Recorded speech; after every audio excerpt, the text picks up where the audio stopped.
কবির, প্রাইভেটের বেতন দিছো? হ্যাঁ স্যার দিছি, 1 মাসের বেতন অগ্রিম দিয়ে রাখছি। রিপন, তোমারটা? স্যার আমারটা বাকি। আচ্ছা, কোনো সমস্যা নাই, কোনো সমস্যা নাই। কবির, তুমি বলো তো 1 আর 2 কত?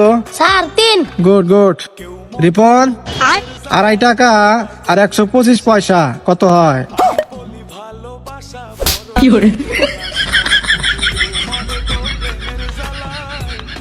কবির, ক্যাট বানাম করো। CA ticket. বাহ রিপন, ক্যাটের আরবি শব্দটা বলো।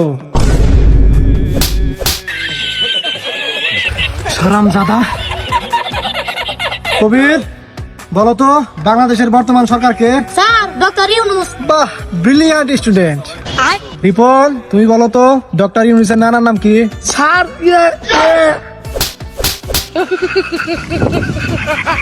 কিচ্ছু পারে না।